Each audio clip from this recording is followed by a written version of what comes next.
आजकल social media पर सूरज हत्याकांड, एससी समाज के मारे गए सूरज का जो मामला है वो चर्चा का विषय बना हुआ है, जिसको लेकर धरना प्रदर्शन भी हुआ और जो आरोपी है उनको जल्द से जल्द गिरफ्तार करने की मांग भी रखी गई। और बताया जा रहा है कि कुलदीप और गोविंदा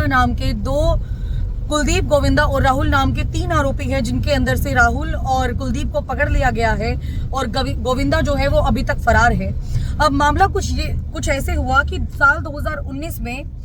कपिल नाम के एक व्यक्ति की हत्या कर दी जाती है और जिसके बाद सूरज समेत, जो कि एससी समाज से है, उसके समेत 8 और लोगों को गिरफ्तार करती है पुलिस, जिसके बाद उनको जेल हो जाती है। अब जेल से जो है वो जमानत लेकर बाहर आया था सूरज, और उसको बाहर आए हुए 8 महीने ही हुए थे कि इसी दौरान एक खबर आती है। खबर ये कि सूरज जब अपने घर से बाहर निकलता है तो उसको जो है गोलियों के साथ छलनी कर दिया जाता है, जिसके बाद जैसे ही उनके पेरेंट्स को इन्फॉर्म किया जाता है कि आपके बेटे को ऐसे ऐसे गोलियों से मारा गया है, तो मौके पर जो सूरज का भाई है वो पहुंचते हैं, उनके पिता जो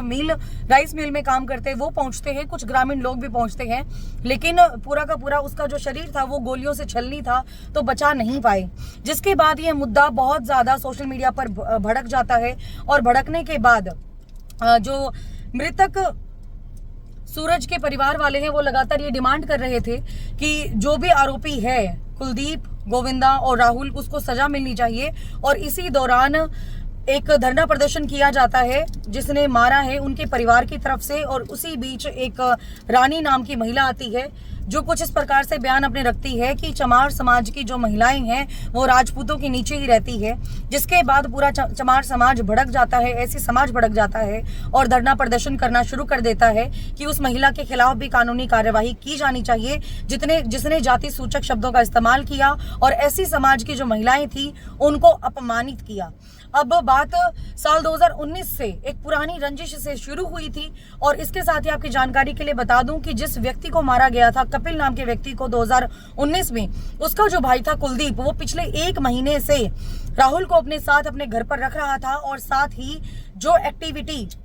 सूरज के द्वारा की जा रही थी, जो जमानत पर बाहर आया था, ऐसी समाज का लड़का है, उसके ऊपर रखी जा रही थी कि कब ये पकड़ा जाएगा और कब इसको गोलियों से छलनी करने का काम किया जाएगा। जिसके बाद गोलियों से छलनी भी कर दिया जाता है और इसी दौरान बयान वायरल हो जाता है चमार समाज की लड़कियों को, यानी ऐसी समाज की लड़कियों को लेकर, जिसके बाद सोशल मीडिया पर यह मामला और भी ज्यादा तूल पकड़ लेता है। बात होती है एक व्यक्ति की और मुद्दा बना दिया जाता है पूरी कास्ट का। ये चीज हम लोग आज से नहीं बल्कि कई सालों से देखते आ रहे हैं, जब से सोशल मीडिया बहुत ज्यादा एक्टिव हुआ है। फेसबुक के माध्यम से लोगों ने अपने विचार विमर्श करने शुरू किए हैं। और वही बात रही रानी की, जिसने 1 सेकंड में इतना गंदा बयान चमार समाज की, ऐसी समाज की लड़कियों के लिए दिया। तो इस तरह के तरीके के जो बयान है वो नहीं देने चाहिए, क्योंकि एक व्यक्ति पूरा समाज नहीं हो सकता। अगर इस तरीके की कोई भी पुरानी रंजिश थी या कुछ भी था तो भी व्यक्ति को अपने शब्दों पर कंट्रोल करना चाहिए, क्योंकि वही बात है कि बाद में तो कानूनी कार्यवाही होनी ही थी।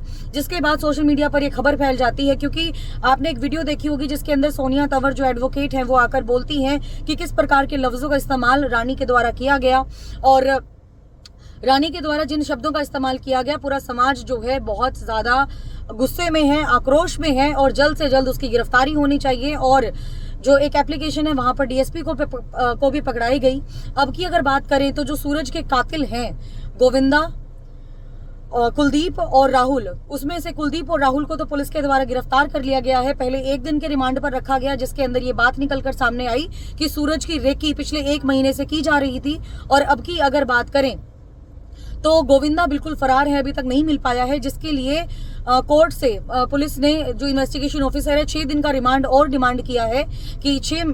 दिन का रिमांड और जो है इनका होना चाहिए, ताकि गोविंदा का भी पता चल पाए कि गोविंदा कहां पर जाकर छुप गया है। लेकिन वही बात है कि जो पुरानी रंजिशें हैं वो किस प्रकार से एक आक्रोशित रूप ले लेती है, ये तो आपने जो सूरज मामला हुआ है, सूरज हत्याकांड मामला हुआ है, उससे आपने सीख ही लिया होगा। हालांकि अगर पुलिस की बात करें, कोर्ट की बात करें, कानून की बात करें, कानून ने तो उनको